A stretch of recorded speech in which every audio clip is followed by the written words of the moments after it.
అనగనగా ఒక మహారాజు ఉండేవాడు. ఒకసారి పొరుగుదేశ మహారాజు 5 అందమైన మట్టి కూజాలను మహారాజు గారికి కానుకగా పంపిస్తాడు. ఆ కూజాలు, వాటి పనితనం మహారాజుకి బాగా నచ్చుతాయి. ఆ కూజాలను శుభ్రపరిచి జాగ్రత్తగా చూసుకోవడానికి ఒక వ్యక్తిని నియమిస్తాడు. ఆ వ్యక్తితో, "ఈ కూజాలను జాగ్రత్తగా చూసుకో, అందులో ఒక్కటి పగిలినా కూడా నీకు మరణదండన విధిస్తాను" అని అంటాడు మహారాజు. ఆ రోజు నుండి ఆ వ్యక్తి కూజాలను ఎంతో జాగ్రత్తగా చూసుకుంటూ ఉంటాడు. ఓ రోజు కూజాలను శుభ్రం చేస్తూ ఉండగా అందులో నుండి ఒకటి పొరపాటున చేయి జారి కింద పడిపోతుంది. కూజా ఒకటి పగిలిందని తెలియగానే మహారాజు పట్టరాని కోపంతో అతడికి మరణదండన విధిస్తాడు. కూజాలను జాగ్రత్తగా చూసుకోవడానికి మరొక వ్యక్తిని నియమిస్తారు. అతడు కూడా కూజాలను రోజు శుభ్రంగా తుడిచి జాగ్రత్తగా చూసుకుంటూ ఉండేవాడు.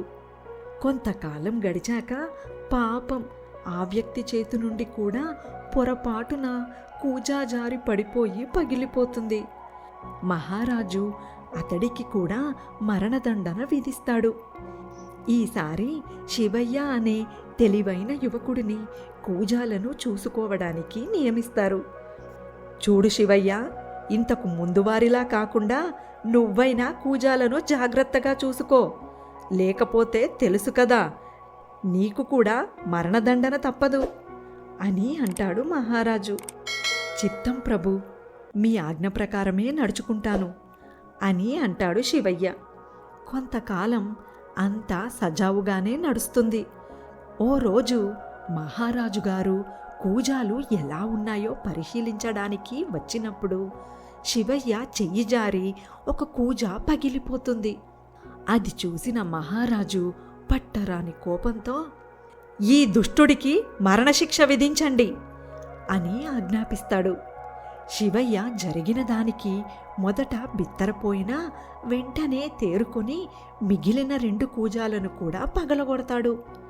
ఇది చూసి కోపంతో అగ్గి మీద గుగ్గిలమైన మహారాజు, "శివయ్య, ప్రాణాల మీద ఆశ వదులుకునేనా ఈ పని చేశావు?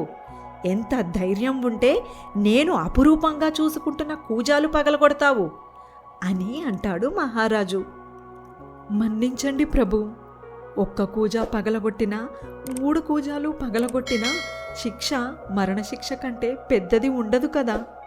నేను చనిపోయాక మీరు నియమించే వ్యక్తుల చేతిలో భవిష్యత్తులో ఎప్పటికైనా మట్టివైనా ఈ కూజాలు పగలక మానవు.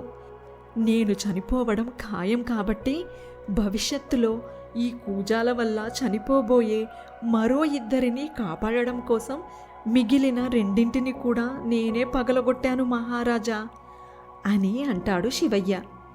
చెయ్యి జారితే పగిలిపోయే మట్టి కూజాల కోసం మనుషుల ప్రాణాలు తీయడం సరైనది కాదు అని మహారాజుకి అర్థమవుతుంది. శివయ్యకు మరణశిక్ష రద్దు చేసి తన కొలువులో మరో ఉద్యోగం ఇస్తాడు మహారాజు.